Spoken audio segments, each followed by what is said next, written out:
ويغفر لكم ذنوبكم والله غفور رحيم.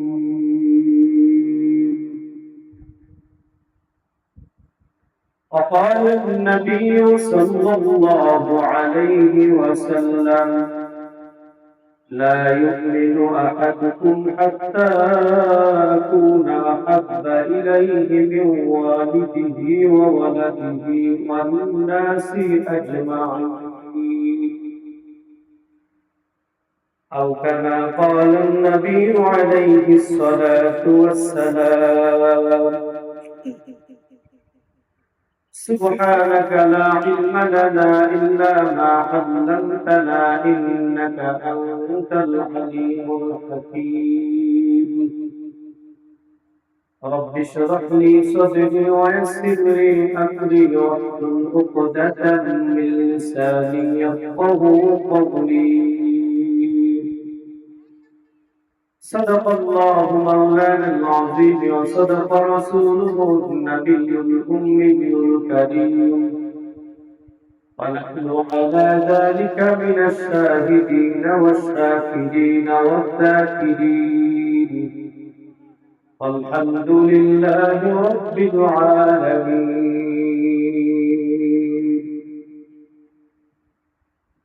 অধ্যকার জলসা সম্মানিত উপস্থিতি,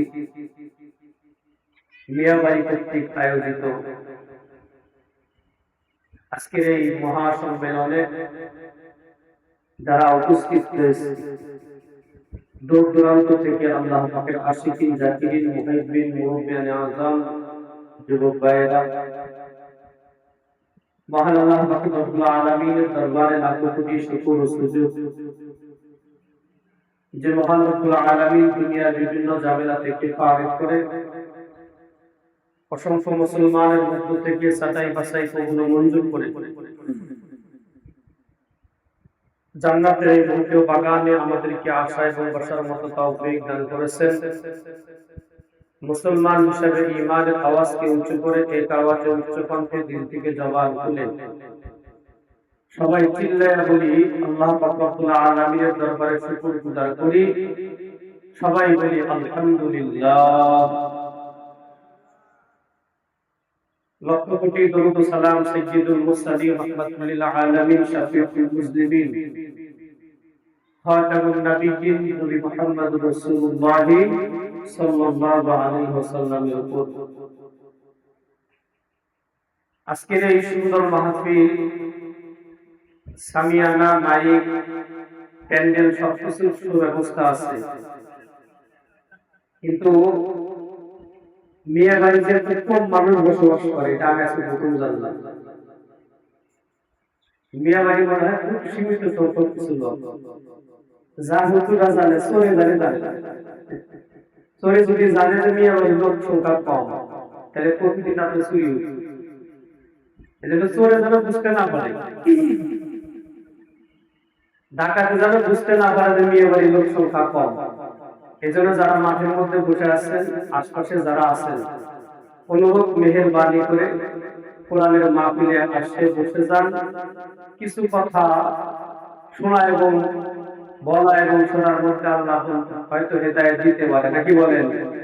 হেদায়েত কিভাবে আসে বলা তো যায় না, হেদায়েত আল্লাহ কেমনে দেয় বলা তো যায় না। যে কোনো একটা উসিলায় তো আল্লাহ হেদায়েত দেয়, নাকি বলেন? আরব কান্ট্রির এক ডাকাত ছিল ফুযাইল ইবনে আয়াস। উনি জঙ্গলের ভিতরে ডাকাতি করতেন, ডাকাতের লিডার। তাই ফুযাইল ইবনে আয়াস উনার ভয়ে পুরো মহল্লাবাসী, পুরো গ্রামবাসী, পুরো দেশবাসী আতঙ্কিত থাকে, না জানি কখন রাস্তা দিয়ে যাওয়ার সময় হামলা করে বসে। তো সন্ধ্যা নামলেই মানুষের ভিতরে একটা আতঙ্ক হয়ে যায়। কিসের ভয়? একটু এদিকে আগে আসেন না, এদিকে আগে আসেন, সামনে আসেন, আরেকটু সামনে আসেন। মনে হয় যে এটা কবরস্থান, এর কোনো কথাবার্তা কিচ্ছু নাই, এটা কি মানুষ নাকি আল্লাহ জানে। বসেন, আগে বসেন, আগে সামনে আগে। তো ফুজাইল ইবনে আয়াস উনি ডাকাতের সর্দার, উনার ভয়ে সেই জঙ্গলের ভিতরে বা সুন্দরবনের রাস্তা দিয়ে কেউ যায় না। তো আল্লাহর এক বান্দা হঠাৎ করে সন্ধ্যাবেলায় তুমি রাস্তা দিয়ে যাওয়ার সময় হাঁটি হাঁটি পা পা করে যাইতে যাইতে, বহু আগের যুগের কথা, তখন তো আর গাড়ি ছিল না, প্রযুক্তির ছোঁয়া তো আর তখন পায় নাই। বেচারা ওনার কাছে কিছু স্বর্ণের মোহর ছিল, দিনার ছিল, স্বর্ণের দিনার। উনি চিন্তা করতেছে সন্ধ্যা নেমে গেল, এখানে ডাকাতের সর্দার আছে, ফুজাইল ইবনে আয়াস যদি আমাকে ধরে। তুমি চিন্তা করে একবার সিদ্ধান্ত নিচ্ছে যে আমি একটু জঙ্গলের ভিতরে ঢুকে এক জায়গায় আত্মগোপন করব। একটু সামনে ঢুকার পরে দেখি হাবা কাবা ছিলেন, ওই যে সৌদি আরবের মানুষ পরে বা আলেমদের মধ্যে অনেকেই পাঞ্জাবির উপরে কালো বা সোনালি একটা কাপড় যে পরে, হাবা কাবা জুব্বা পাগড়ি পরা এক ব্যক্তি জঙ্গলের ভিতরে নামাজ পড়ে, বলছে তাসবিহ পড়ে। তুমি চিন্তা করতেছেন যে জঙ্গলে ফুজাইল ইবনে আয়াস ডাকাতের সর্দার আছে, সে জঙ্গলে আল্লাহর ওলি আছে। কি বলেন? সে জঙ্গলে কি আছে? আল্লাহর ওলি আছে। তুমি চিন্তা করছেন যে জঙ্গলের ভিতরে রাত্রে যদি ডাকাত ধরে, তো হুজুর মানুষ না হলে তার ডাকাত ধরবে, যেহেতু তুমি নামাজ পড়ো। তোমার কাছে যে স্বর্ণের দিনার ছিল, দিনার গুলা হুজুরকে বলছে, হুজুর আপনার কাছে এটা জমা নেই। প্রথমে অনুমতি চাইছে, হুজুর আপনার কাছে কি থাকতে পারি? বলে হ্যাঁ থাক, সমস্যা নাই। তো হুজুর আমার কাছে কিছু স্বর্ণের দিনার আছে, তো এটা একটু হেফাজতের জন্য আপনার কাছে কি রাখতে পারি? বলে আমার নামাজের মুসল্লার নিচে রাখা। তো রেখে দিছি। তো রাত, দীর্ঘ রাত পার হয়ে গেছে। সকালবেলায় পথিক দেখে আশ্চর্য হয়ে গেছে, শত শত ডাকাত তারা ডাকাতি করে, রাতভর ডাকাতি করে সমস্ত কিছু অর্থ সেই হুজুরের মুসাল্লায় রাখছে, সেই হুজুরের মুসাল্লার কাছে রেখে দিয়েছে। লোকেরা আর বুঝতে বাকি নাই ইনি আল্লাহর ওলি না, ইনি ফুজাইল ইবনে আয়াস ডাকাত। বুঝেন নাই?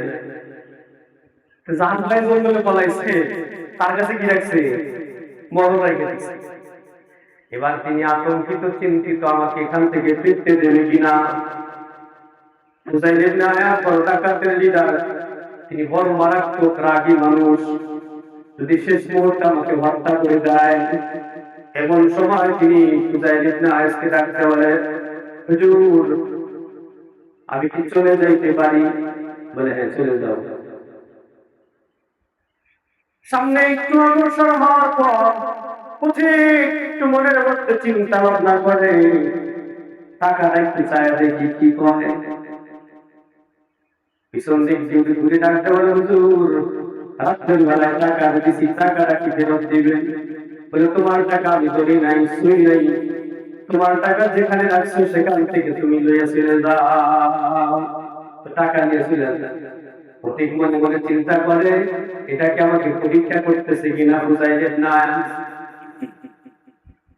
আর সমস্ত সাধারণ ডাকাত যারা এরা তামাশা দেখতেছে, পথিক যাওয়ার পরে ডাকাতের লিডার ফুজাইল ইবনে আয়াসকে ডাকতে বলে, ওটা কি আপনার আত্মীয় নাকি? বলে না, আমার আত্মীয় না। আপনার পরিচিত কেউ? বলে না। তো আপনি টাকা দিয়ে দিলেন?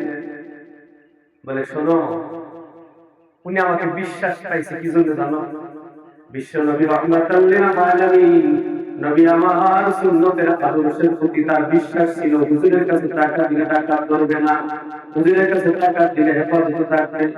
আমি যদি আজকে তার আমানতের খেয়ালত করি, এই ব্যক্তি কিয়ামত পর্যন্ত আর কোনো আলেমকে বিশ্বাস করবে না। এজন্য নবীর সুন্নতের সাথে ঘাতকতা করার মতো দুঃসাহস আমার কাছে নাই। এই জন্য তার অর্থ টাকা ফেরত দিয়ে দিচ্ছি। আল্লাহ পাক রব্বুল আলামিন আরশ থেকে ফেরেশতাদেরকে ডাকতে বলে, ফেরেশতারা আমার কাছে ফুজাইল ইবনে আয়াজের কথাটা বড় মারাত্মক পছন্দ হয়ে গেছে। হেদায়েতের খাতাটা আনো, ফুজাইলের নামটা হেদায়েতের খাতার মধ্যে লিখে দাও। ফুজাইলের নাম কোথায়? আল্লাহ আরশে। এবার হেদায়েতের একটা জরিয়া উসিলা লাগবে নাকি বলেন? রাত্রেবেলায় সকাল সুবহে সাদিকের পর বাড়ি ফেরার পথে মসজিদের পাশ দিয়ে যখন যান, মসজিদের ইমাম কোরআন তেলাওয়াত করে। তো মসজিদের হুজুর কোরআন তেলাওয়াত করতেছে, এমন অবস্থায় ফুজাইল ইবনে আয়াজ সেখান দিয়ে যায়। ডাকতে বলে, হুজুর একটু দরজাটা খুলেন। হুজুর ডাকতে বলে, আপনি কে? বলে, আর দরজা খুলেন। আপনি কে?